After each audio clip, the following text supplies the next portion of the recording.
Gold, trusted gold buyers. మీరు తాకట్టు పెట్టిన బంగారాన్ని విడిపించి ఈ రోజు ఉన్న మార్కెట్ ధరకు కొనబడను.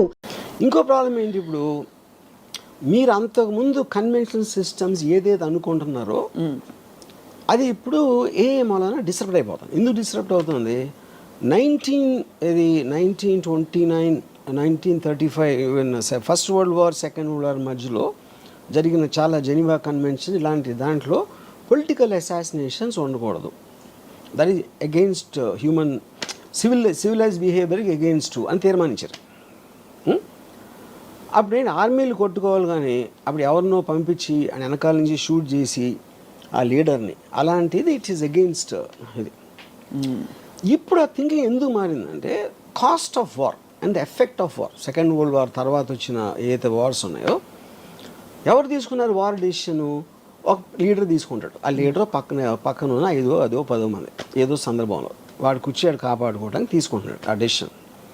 వాడి కోసం మీరు 100,000 మంది చచ్చిపోతున్నారు మధ్యలో. And the cost of war, cost of life and the time and everything. అప్పుడు ఈ మధ్యన ఏం చేస్తున్నారు, ఇప్పుడు America it started assassinating the most wanted leaders. అది మళ్ళీ స్టార్ట్ అయింది. ఎందుకు చేస్తున్నారు ఇప్పుడు అది? Because of these reasons, right? And the AI technology is become so unbelievable. ఇప్పుడు ఐమన్ అల్ జవారి అని he is like a deputy commander of al-Qaeda, Osama bin లాదెన్కి second. Is got a 25 million reward. 16 సంవత్సరాల నుంచి దాన్ని ఎదుగుతున్నారు అడు కోసం. అయితే చెప్తుందా కదా దొరుకుతాడని?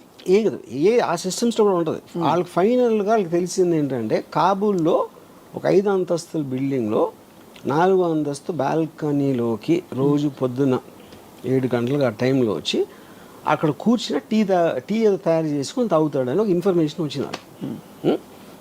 సో వాళ్ళు ఏం చేశారు, ఒక ప్రెడేటర్ డ్రోన్ అన్మాన్డ్ దాన్ని పంపించి కాబూల్కి ఒక 1 mile డిస్టెన్స్ నుంచి they deployed a missile called R9X. అదేం చేస్తుందంటే దగ్గరకు వచ్చి అది పేలదు, దాంట్లోంచి కత్తులు వస్తాయి బయటికి, అది సర్రని తిరిగి నరికేస్తాయి టార్గెట్ని. అది ఎందుకు కనిపెట్టారంటే కొలాటరల్ డ్యామేజ్, అంటే బాంబు పేలితే పక్కన వాళ్ళు కూడా పోతారు, వాళ్ళని చంపడానికి ఉద్దేశం కాదు. Targeting with precision about 1 person. ఇంకోటి బాంబు పేలితే బిల్డింగ్ పడిపోవచ్చు, ఇంకా ఎంతమంది పోతారో తెలియదు. అలాంటివి చాలా జరిగినాయి. దాన్ని తగ్గించడానికి ఇలాంటి టెక్నాలజీ కూడా వచ్చింది. ఇప్పుడు ఇది కంప్లీట్లీ డ్రివెన్ బై ఏ. ఎలా అది మీరు టార్గెట్ ఎయిమ్ చేసిన తర్వాత, డిప్లాయ్ చేసిన తర్వాత, అది హెడ్ విండ్ గాలి వస్తుందా, ఎదురుగాల, టెయిల్ విండా, ఏవి అన్నీ క్యాలిక్యులేట్ చేసి కంటిన్యూస్గా ప్రెసిషన్లో ఉంచుతుంది. 1 mile దూరంలో కనపడదు, ఎందుకంటే అది 4-5 feet ఉంటుంది. 1 mile అక్కడి నుంచి స్టార్ట్ అయ్యి ఈ దగ్గర రావడానికి 4 secondsలో వస్తుంది. Because travels at Mach 10 speed.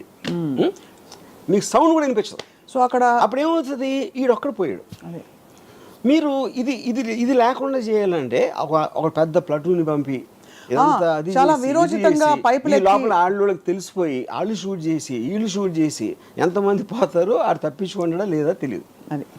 Same thing they applied. ఇప్పుడు ఇది మన రాకెట్ సైంటిస్ట్ ఉన్నాడు, మన న్యూక్లియర్ సైంటిస్ట్ ఇరాన్, ఆడిని ఆ పర్టిక్యులర్ దాంట్లో వచ్చి ఆడి దగ్గర కొట్టి అది లేచిన తర్వాత ఒక ఏమంటుందని లాన్లోంచి ఒక రోబోటిక్ థింగ్ చేసి మెషిన్ గన్తో కలిసింది. అండ్ మనుషులే లేరు అక్కడ, everything is done by machines control by a. అప్పుడు చాలామంది ఆలోచించింది ఏంటంటే, సెకండ్ వరల్డ్ వార్ ఎందుకు వచ్చింది అసలు? హిట్లర్ని చంపటం వచ్చింది. హిట్లర్ అని కూడా స్టార్ట్ చేశాడు. అవును, సెకండ్ వార్ ఎండ్ అయిపోవాలంటే హిట్లర్ చచ్చిపోవాలి. కానీ హిట్లర్కి మనకి మధ్యన, అది మనకంటే అమెరికన్ ఫోర్సెస్కి ఒక 1000 మంది ఉన్నారు, ట్యాంకులు గీంకులు అన్నీ చేసుకొని. వాడి దగ్గరికి రీచ్ అవ్వటానికి అయింది వార్. ఇప్పుడు ఆడికి వాషింగ్టన్లో కూర్చున్నాడు, ఒక బటన్ నొక్కితే ఈ డ్రోన్ గీనో వచ్చి సపక్కని లేపేస్తే ఇంకా సెకండ్ వార్ ఎట్లా ఉంటుంది? అవును, కరెక్ట్. ఇప్పుడు రేపు పొద్దున మనకి ఇంకో కంట్రీకి వార్ వచ్చింది సపోజ్. ఇప్పుడు మీరు ప్రైమ్ మినిస్టర్ని, joint chiefs of staff, army, navy, naval కమాండర్ని చంపేసినాయి అనుకోండి, మిసైల్స్ వచ్చి, మిసైల్స్ డ్రోన్స్ ఏదో వచ్చి, మీకు లీడర్స్ పోతే వేరే వాళ్ళు వార్ ఏం చేస్తారు? మహారాజ్ చచ్చిపోతే సైన్యం వార్ ఎందుకు చేస్తుంది? అవును, ఈ క్వశ్చన్స్ అని రీఎమర్జ్ అవుతున్నాయి.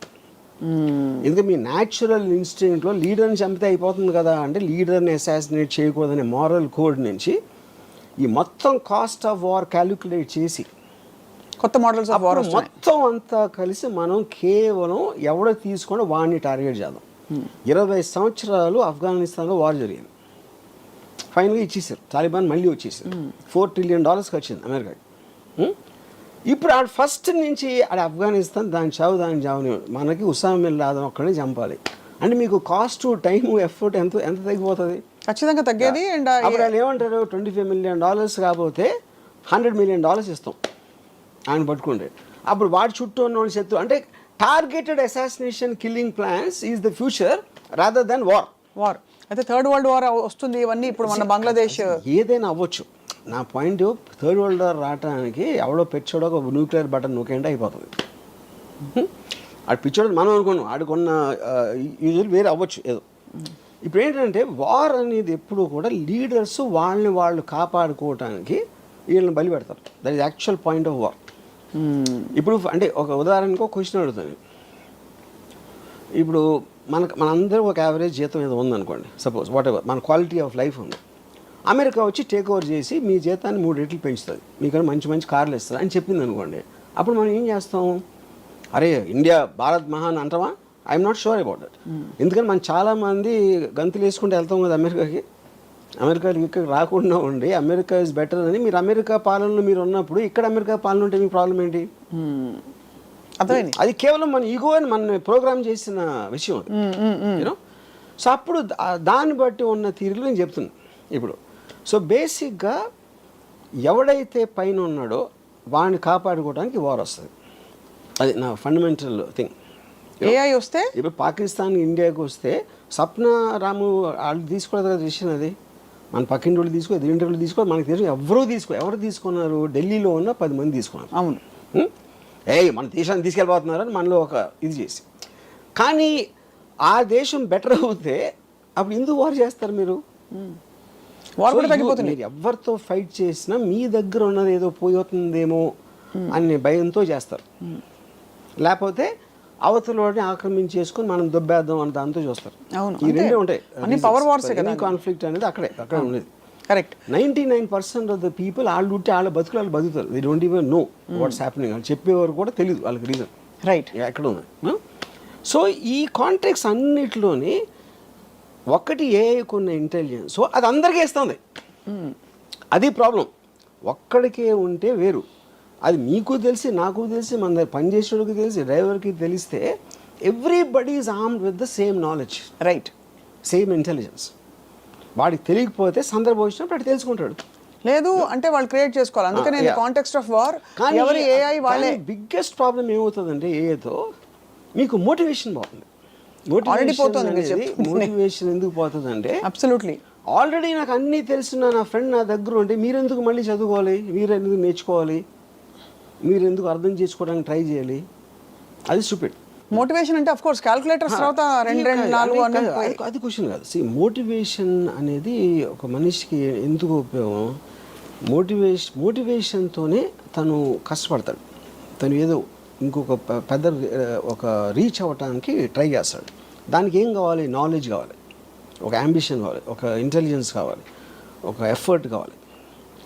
ఇవన్నీ వేరే వాళ్ళు చేసి మనకన్నా బెటర్గా చేస్తున్నప్పుడు, ఇప్పుడు నేను సపోజ్ డైరెక్టర్ అవ్వను అనుకోండి, నేను ఉన్న డైరెక్టర్ కన్నా నేను బెటర్గా తీస్తాను అని అన్నప్పుడే నాకు మోటివేషన్ వస్తుంది. ఇది ఒకటి. లేదా నేను రేస్ ఉన్నాను, రన్నింగ్ రేస్లో ఉన్నప్పుడు 10 మంది పరిగెడతామంటే నాకన్నా ఫాస్ట్గా పరిగెట్టేవాడు ఒక 10 అడుగులు నాకన్నా ముందు ఉన్నాడు. అవును. 10 అడుగులు దూరం ఉన్నప్పుడు ఎలాగైనా అందుకోవాలని ఇంకా నేను కష్టపడి ఇంకా పరిగెడతాను. అదే వాడు 1 మైల్ ముందుకు వెళ్ళిపోయాడు అనుకోండి, 1 మైల్ అందుకోవటం అనేది నాకు వల్ల కాదు అని నాకు తెలుసు. అప్పుడు అయిపోతాను. అప్పుడు ఆ కాంటెక్స్ట్ ఏమవుతుందంటే మోటివేషన్ లేనప్పుడు మీరు చదువుకోవటం, నాలెడ్జ్ సంపాదించడం, ఒక అంబిషన్ ఉండటం అనే వాటికి మీనింగ్ ఉండదు. అప్పుడు ఏంటి, స్లోగా మనం మళ్ళీ ఆది మానవులు అయిపోతాం. ఆది మానవుడి నుంచి మనం మోటివేషన్తో వచ్చాం ఇంతవరకు. అది రివర్స్ ప్రాసెస్లో అవుతుంది ఎప్పుడైతే మోటివేషన్ పోయిందో. ఎందుకు రివర్స్ ఎందుకు అవ్వాలి? అక్కడే ఉండొచ్చు. అది అంటే అక్కడే ఉంటాం అంటే అక్కడే ఉన్నప్పుడు ఆడ వెళ్ళిపోతే అదే కదా, డిస్టెన్స్ అదే ఉంటుంది కదా. డిస్టెన్స్ బట్టి. So okay. అప్పుడేంటి, అది రీచ్ అయిన స్టేజ్తో కంపేర్ చేస్తే మనం ఇప్పుడు ఆది మానవులు ఏమనుకుంటాం, మనం ఆ స్టేజ్లో ఉంటాం. అది నేను చెప్పేది. మనం ఉన్నప్పుడు ఆది మానవులుగా మనల్ని ఏ ఇసుకు రారా అని చెప్పి ఛాలెంజ్ చేసే ఏ లేదు. ఇప్పుడు ఉంది కాబట్టి మనం గ్యాప్ పెరిగిపోతుంది. అప్పుడు ఏమీ లేదు కదా. అప్పుడు పాయింట్ ఆఫ్ రెఫరెన్స్ ఏఐకి మనం ఇర్రెలవెంట్, మనం ఉన్నా లేకపోయినా అది సెన్షెంట్ అయినప్పుడు వీ బికమ్ ఇర్రెలవెంట్. మనకి ఏ sir irrelevant. Correct. But I'm saying for us to evolve from real ఆదిమానవ time. What was our motivation? గుర్రపు స్వారీలు చేసినప్పుడు గుర్రాలు ఇంపార్టెంట్, కార్లు వచ్చినప్పుడు గుర్రాలు ఎందుకు ఇంపార్టెంట్ అవుతాయి? కరెక్ట్. అది ఎగ్జాక్ట్లీ ద ప్రాసెస్. అసలు గుర్రాలని వాడచ్చు అనే అవసరం ఉంది కాబట్టి గుర్రాలని వాడడం మొదలుపెట్టి గుర్రపు స్వారీ అని ఒక తయారైంది. వెన్ వీఆర్ ఆదిమానవ్స్ we didn't have any point of reference. ఒక బ్లాంక్ క్యాన్వాస్ మీద మనం చేసుకుంటూ పోయి ఇంత డివాల్వ్ అయ్యాం. ఇప్పుడు ఏంటి, మనకు పాయింట్ ఆఫ్ రెఫరెన్స్ మనం తరుముతున్న ఒక కాలం ఉంది కాల్డ్ ఏఐ. సో దాని రెఫరెన్స్ మన అసలు పట్టించుకోవట్లేదు. అదే దట్స్ డిఫరెన్స్ అన్న. బట్ మనం తరం పడుతున్నాం because we want to catch up at least as a respiration. తరం పడతాం, మనం వెనక పడతాను. తరం పట్ల అది వెనకాల వస్తా ఉంటే తరం పట్టం. అది మిమ్మల్ని పట్టించుకొని ముందుకు వెళ్ళిపోతే మనం అప్పుడు వెనక పట్టం. Point noted sir. My whole point is అప్పుడు అబ్సల్యూట్ ఎవల్యూషన్, ఇప్పుడు relative. Everything is relative, any time is relative. ఇప్పుడు గుర్ర స్వారీ ఎందుకు వచ్చింది? ఆడికి ఐడియా వచ్చింది, అరే మనం ఒకటి నడుస్తున్నాం, దాన్ని ఏదో చేసి దాన్ని జానబెట్టు ఏదో చేసి దానికి ట్రైనింగ్ ఇచ్చి గుర్రం ఎక్కితే మనం నడవాల్సిన అవసరం ఉండదు, ఫాస్ట్గా వెళ్ళొచ్చు. That is what the motivation of understanding. But that was a natural need. Everything is natural need including a. ఇప్పుడు ఏ కూడా మనం ఇంతవరకు తీసుకోవచ్చు, ఇప్పుడు మన పెరిగి దాటి వెళ్ళిపోయింది అది. Correct. That is a point.